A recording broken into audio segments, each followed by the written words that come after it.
Thank you, Mayatili. Look, I won't keep you too long. I know you're all hungry. So, Jalamuru Lango, Palangara, good day, everyone. Yananga yadara ngade jiwa muai, Gumaj yanio, Yulngo yanio. We gather here on Gumaj country and Yulngo people. Galaroi, Jawa, Japari, and all your families, thank you for hosting us. And I acknowledge all Gumaj people and all Yulngo people of the land and surrounds that we gather on, and pay my respects to your old people today, those that have gone and those emerging. Big thank you to Denise and Youth Yindi Foundation, and to many of your staff, your workers, community members for pulling this festival together and creating these spaces for us to share. Look, I want to particularly acknowledge Jawa for his words earlier on this morning. Thank you, Jawa, for reminding us that we each have a right to our voices, and we acknowledge that our voices come from all of our diversity and our lived experiences across this continent. Thank you to my fellow speakers. It's an absolute pleasure and an honour to share this podium with you. Mr. Ken Wyatt, Minister for Indigenous Australians, Professor Mick Dodson, Ms. Pat Turner, and Noel, who was in the other session. So thank you, NP. Without fail, each of you always interrogates the norms of how our governments and institutions work with our peoples. You remind us that what we are working toward is what we deserve, and we have no choice but to get there. Thank you all for your leadership. The standard of working relationship with governments and other decision makers should always be to have Aboriginal and Torres Strait Islander people at the table as equal partners, not invited guests. We know the importance of enshrining and integrating our voices into the foundational document and the policy and legislative structures of this nation. Without guarantee of our equal worth and voice to non-Indigenous peoples, our rights to self-determine our existence in this nation, develop institutions and governance structures to support our social, cultural and economic practices, and assert our deep connection and belonging to place, can too easily be dismissed with the stroke of a pen. Structural reform is essential to making sure our voices are always present. I also firmly believe that our voices from the ground up are necessary in decision-making spaces to inform working practices, institutions and policy that are more innovative, caring, compassionate and enabling for our peoples. To do this, we need to listen deeply with purposeful intent to our Aboriginal and Torres Strait Islander voices. Change happens. We introduce and implement reforms when what we hear alters the ways in which we think about the world around us and necessitates that we act and do our work differently. As the first woman to be appointed to the role of the Aboriginal and Torres Strait Islander Social Justice Commissioner, only 26 years,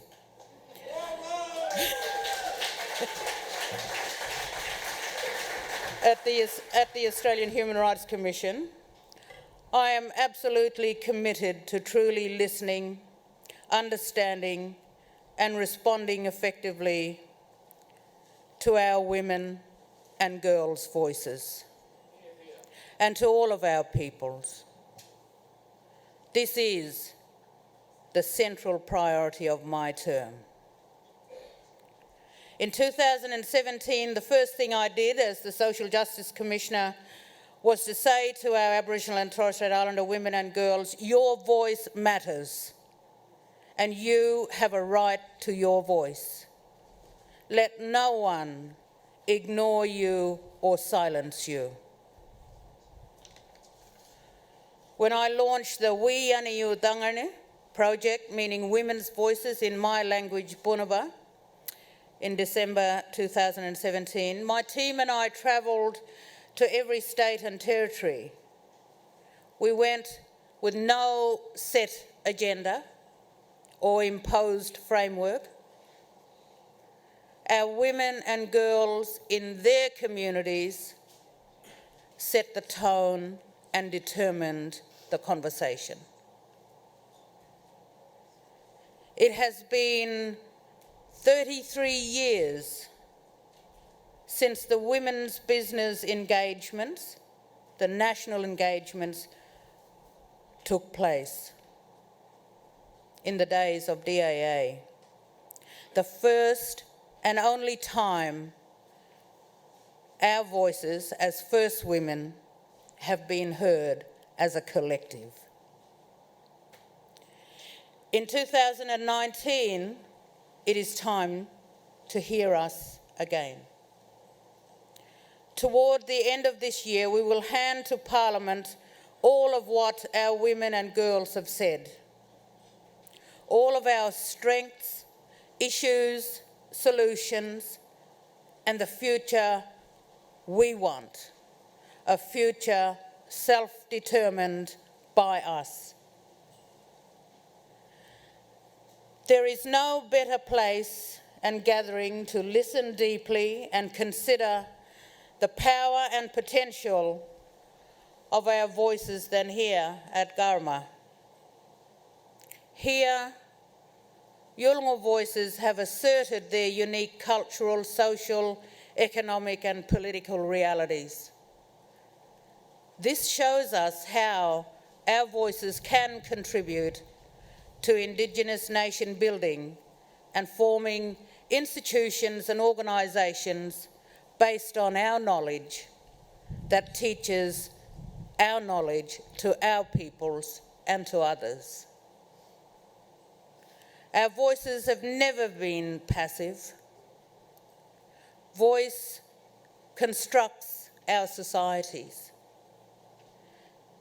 This is how it has been for us since the beginning of time. When voice sang the country into being, and our languages continue to speak the law of the land. The law gives us clear protocols and obligations for how to behave and interact and carry a collective and intergenerational responsibility to care and protect each other and our country. These are the frameworks for our nationhood. We cannot underestimate the vital ecological and societal knowledge contained within our voices and what it can bring to all decision making that affects our lives and the future of this nation state. This is what I know and I have heard from our women and girls. Women have spoken to me of needing a system that supports a holistic way of living where education, regional economies, jobs, housing, childcare, and mental, spiritual, and physical health are all interconnected, while informed and grounded in our culture and our lived realities.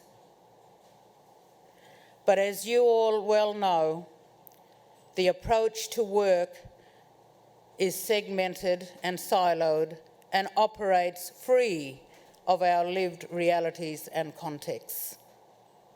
Our women have told us this cannot go on. We cannot maintain the current policy-making practice of top-down decision-making and vague consultations, where hearing our voices is no more than a token gesture, a tick-the-box exercise to squeeze our lives into government's rigid agendas. A system that fails to hear us and see us fundamentally fails us. It is counter to our basic rights of self-determination, participation, free, prior and informed consent. This system is incapable of meeting our needs. Our basic rights to things like adequate housing, food, education, health, financial security, and our rights to land and country are not being guaranteed. It is these conditions of poverty that perpetuates intergenerational traumas and all forms of inequalities. A significant theme that has emerged from the engagements and cuts across all of these issue areas is the pervasiveness of direct and institutional racism and structural discrimination. These conditions become a vicious cycle in our lives.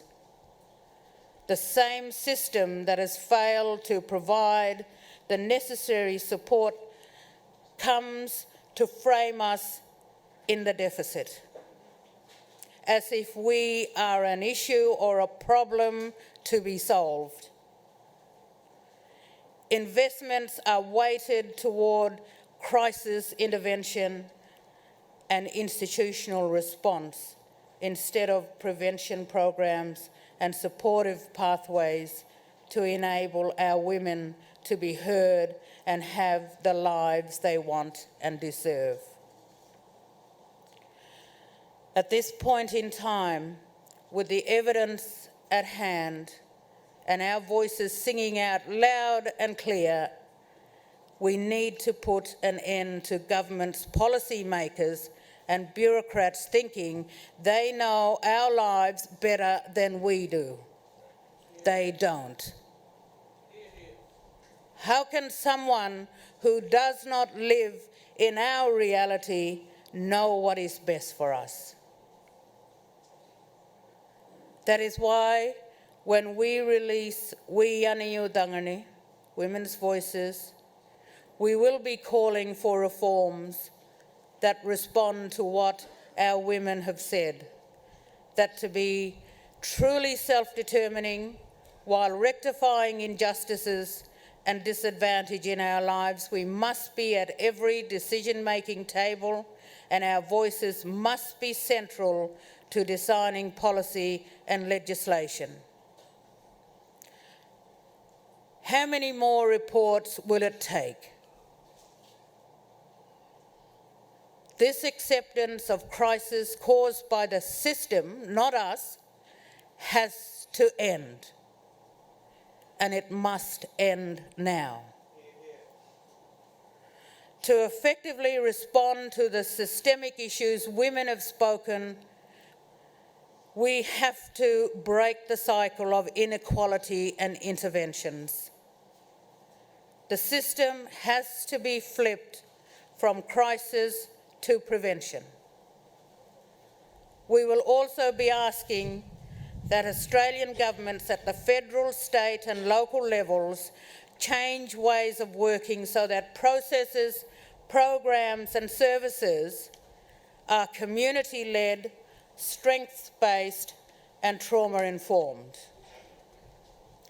And at every stage of reform, we need strong co-design processes that are grounded in practices of deep listening, where decision makers engage in true and equal partnerships with us.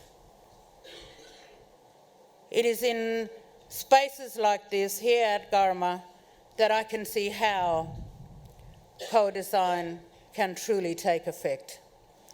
Here we can sit as equals in genuine dialogue with governments, those from private corporate sectors and other groups to have the robust and challenging conversations needed about the ways forward and share thoughts and ideas as part of a dynamic, and I say, nations to nation dialogue.